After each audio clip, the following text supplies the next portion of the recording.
Hey, cousins. Let's get into this conversation. Women's wrestling. We just had a very large exodus of women being let go, whether their contract was not renewed or they were just flat out fired from WWE. And I was over on Vince Russo's brand. I know.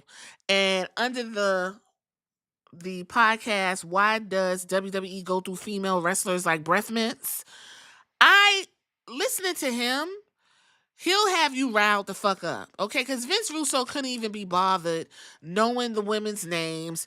He claims he don't understand nothing that's going on. And he always goes on and like waxes poetic about how fantastic of a writer he was.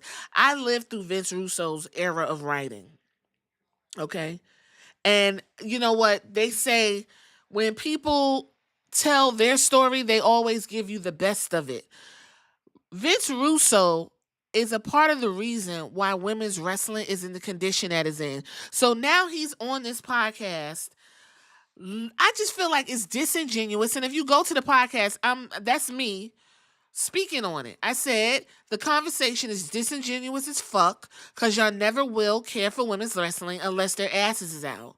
The quote unquote I like the attitude era, blah, blah, blah. You can't even be bothered to know their names.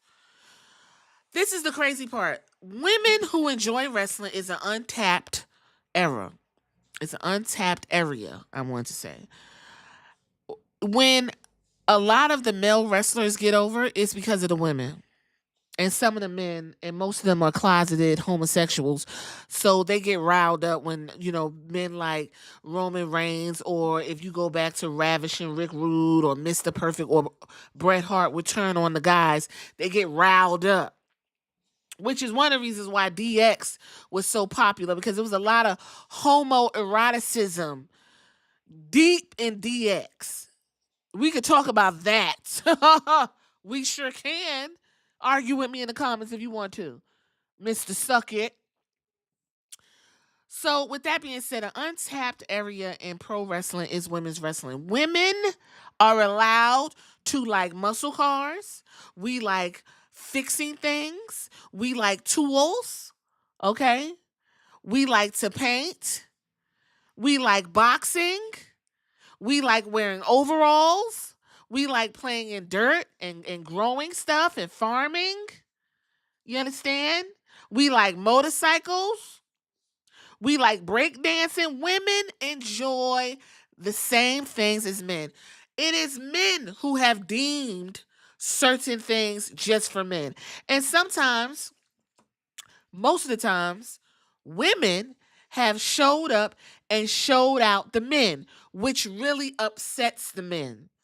Really upsets the men because you're a woman and you're not supposed to be better than me, right? Okay. So I'm in his comments and I want to respond to some of these comments because, like, I can respond to Vince Russo, but he old, he's set his ways, he's loud, and it's just like, girl, whatever.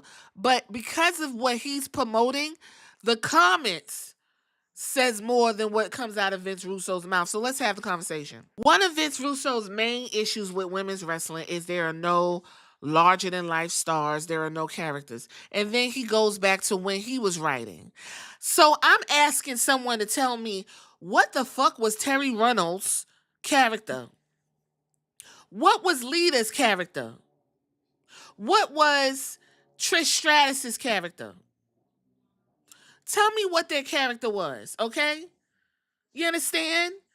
Because now you're playing this weird game as if these women were something you could identify with. Stratus faction didn't catch on until damn near towards the end of this woman's career when she was really getting them matches. Ain't nobody was paying attention to Lita and her wrestling.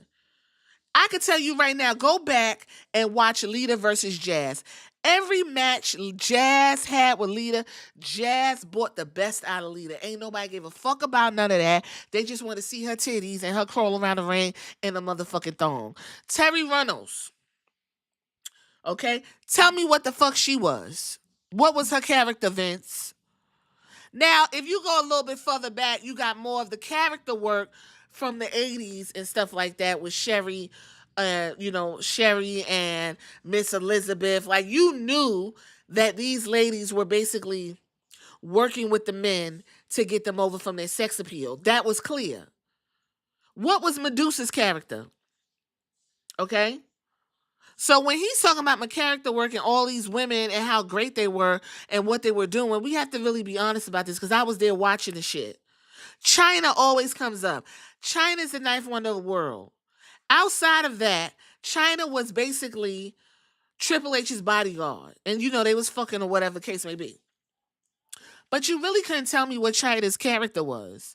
China was everything that the smaller women weren't. But they didn't promote her like that. She would come in, clean house, whoop de whoop de whoop. Then they, put her in a spot where she won an Intercontinental Championship, and that was fantastic to more promote her ninth one of the world thing. But when she was doing with the Eddie Guerrero, she wanted to be more soft. She wanted to be more ladylike. She was posing in Playboy. You lost whoever China was supposed to be. China in the beginning was not China in the end. Okay? And I'm not talking about like the end. I'm talking about as she ended her career in WWE. Damn, I was choking. Okay, so here's a comment. They said, I think another problem with modern WWE is there's no backstage storytelling. Everything happens in a small, contained ring. There's nothing that happens outside the ring. WWE acts like it lives in an entirely different universe. Bring these wrestlers down to earth a little bit, and I bet 80% of them will be more over. Now, we could talk about that. A majority of what's going on right now in terms of storyline is happening off of WWE TV. If you're not following most of these wrestlers, you are missing out on, for example, Trinity Fatu, Mother Caution, is moving the storyline on Twitter simply by talking shit to Jay. And Jay is indulging her. They always in each other's comments talking cash shit. I would like them to take that and bring it to the ring. So that is one reason why I'm about to whoop your ass, because you made a comment up under my man's motherfucking picture, something like that, right? Everybody got fired and left, and Trinity made a comment like, well, everybody's fired. I would keep everybody and get rid of Jade Cargill. That is a reason to fight somebody, because Jay could be like, oh, now you trying to pray on my downfall, bitch, you already tried to kill me. I do agree with that. And back in the day, right, they used to be going to each other's houses. They used to show up in the parking lot. They used to be down. Look, Stone Cold and Booker T is a prime example. They was in a church. They was in a grocery store. That shit was fun. And even when they had the WWE store downtown in 42nd Street, which I used to like literally fucking hover around all the time, and I had drugged my best friend down there because I just knew I was about to run into somebody. They even was doing stuff out there on in Times Square when they had the WWE store. The food was terrible. So I do agree with that. I do miss those locker room segments. Like, I don't know what it is, but I feel like it's now the leadership, but we'll get to that if I don't forget it toward the end. Another comment that we could go ahead and break down. That's why Attitude Era and Ruthless Aggression were the best eras for women. That's a lie. They can be wrestler, manager, go Playboy, and be in hot bra and panties matches. Not every woman is made to be a professional wrestler. That's fucking crazy. And today, they must be only one thing, a wrestler. Just look at women like Zelina, Maxine, Lana, Jade. They could be much better in their roles than wrestlers. What is the Jade cannot be a fucking... What are you talking about? Jade Cargill cannot be no goddamn manager and walking somebody to the ring and standing around built like that. Jade Cargill actually is now being used properly. She is getting her reps and she's learning to do it and get better in the ring. Her and Tiffany Stratton are going to have their back and forth as long as they're going to do it. I have no issue with that. And that is where she's going to get better and better. And that's one thing Vince McMahon did. You went out there and you got your reps in the ring on Real Time and house shows. But these motherfuckers cut the house shows. I don't agree with this. The Ruthless Aggression and Attitude Era had nothing to do with the women. Only thing Ruthless Aggression and Attitude Era towards the end of Attitude was you could beat the women up. But them hoes wasn't winning no matches, and if they did win the match, they got fucked up the next episode for winning the match over a man. Ruthless Aggression, you had more of the Bella Twins, and you had what's her name? Oh my god, AJ Lee and shit, and they was kind of hitting each other below the belt and stuff like that. But it was still divas wrestling. Like, what are you talking about? This is the type of shit I be talking about. Bullshit like that. Jade and Lana are on two different playing fields. They're not even the same spectrum. Maxine Dupree actually has been practicing wrestling and has good moves. We like Chelsea Green. Why don't you pair Maxine Dupree with Chelsea Green and let them two bitches run? I bet you that shit would be entertainment as fuck. Because I'm not really sure why Maxine Dupree is still wearing an Alpha Babe shirt. They're not even calling them Alpha Babes, and she's still running around with Otis in them. Otis should be now that Braun Strowman's gone, Otis should be a heel running through motherfuckers. I'm not even sure why y'all kept Otis. Zelina Vega is entirely too small. I don't know what happened to this woman. When she was with Andrade Cien Almas in NXT, it was cute and I saw the vision. She had her vamp era going on. She was doing all the things. Now she's in this whole cosplaying, role-playing shit. The girl says she's still in Mercedes Moné old persona Sasha Banks. And I'm gonna have to believe that because that shit that bitch pulled in that ring this past Friday. Man, listen. And I did respond. I said, no, it wasn't. Can you stop lying? I don't know what this person was talking about. Moving right along, somebody said, let's be honest. Women's wrestling is equivalent to men's. The roster is filled with women who call spots for the 300 level to here, can't throw a punch, and botch more than they could pull off. Giving them equal time is absurd. They could cut the women's roster by 7/8, and overall WWE product would be better. Addition by subtraction. What? Then the replies was, the only woman who really looked like she belonged is Lita. She was talented, fluid, and looked natural. These are nothing but goons talking. Lita botched and almost killed herself a majority of the time she was wrestling. Was everybody watching the same show as me? Only reason why everybody was down with Lita, after she had to get her breasts done when she was with the Hardy Boys, they was telling her that she got to sex it up. Lita was the before Paige. You had the grungy girls feeling like they was a part of something. But once she got them titties done, it was a wrap. Lita turned into a sex pot, and they barely let the bitch wrestle. Anyway, this person said, I never seen any other woman who didn't look awkward or botch tons. Granted, I barely watched because of that. But I watched the Flair match at WrestleMania, and again, horror. So this person is giving all of this fucking stupid feedback and don't even watch wrestling. The next person said, it's such a low bar with that roster. The women's War Game match last year was hysterical with Bayley calling out chair shots for Nia Jax and everyone telling each other where to stand to catch Io and Tiffany for her moonstalls. Complete amateur hour, but they needed to throw that match together because the men had War Games match. Such a joke. I'm sorry, did we watch the same fucking match? Because who is the loudest person that calls spots? John Cena. Okay, who be in the ring botching and shit? The men, and they get the longest matches, and they be boring as fuck.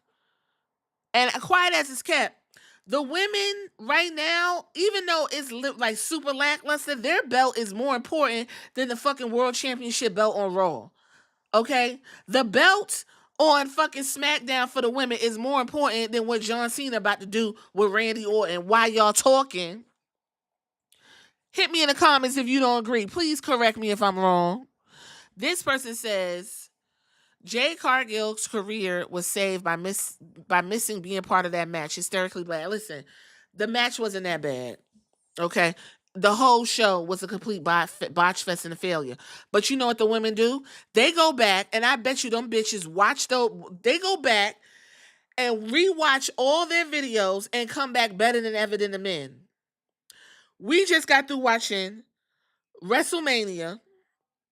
We got a classic triple threat from Io, Bianca, and Rhea Ripley.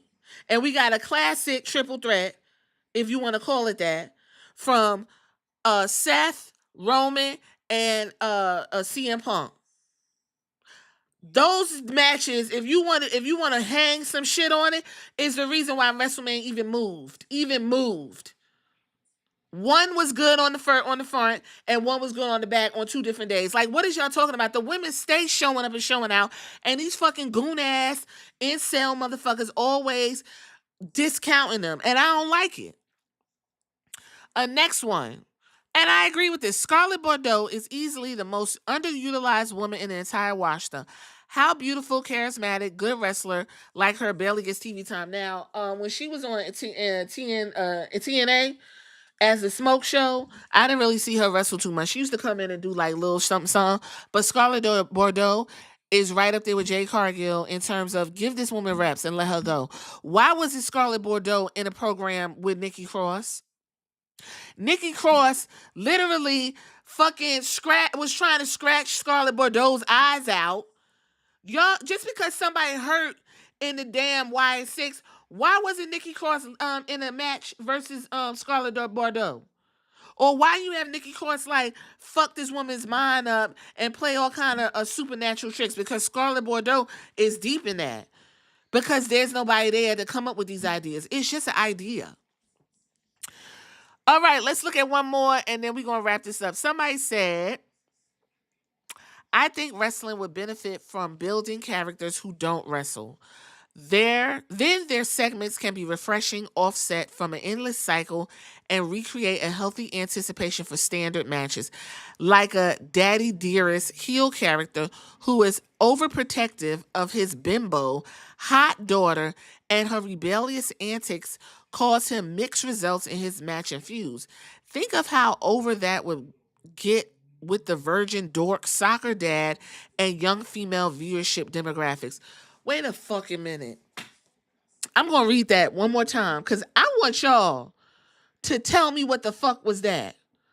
Tell me what this is what they pitch. Women wrestlers would benefit, first of all, from not wrestling. This is what they pitched. A Daddy Dearest heel character who is overprotective of his bimbo hot daughter and her rebellious antics cause him mixed results in his matches and feuds. And they said this would get over with the virgin dork, soccer dad, and young female viewership demographic. First of all, let me tell you something right now. Ain't no women or teenage girls want to watch, let's say, fucking, who can we put in that spot? Because Tiffany Stratton. Don't nobody want to watch Tiffany Stratton running around behind a fucking Daddy Dearest heel character and he's trying to reel her in from being a bimbo and it's fucking his matches up. What the fuck? There you go. That shit right there. That's the shit I'm talking about. That's the shit that's in the writer's room. Right there. Right there. This guy right here is an idiot. Okay? I'm going to leave it right there because I don't want to go this too long. Y'all tell me what y'all think in the comments about this whole situation and the disrespect that the women have been receiving and continue to receive. And not just WWE and wrestling, period. Catch you on the next one.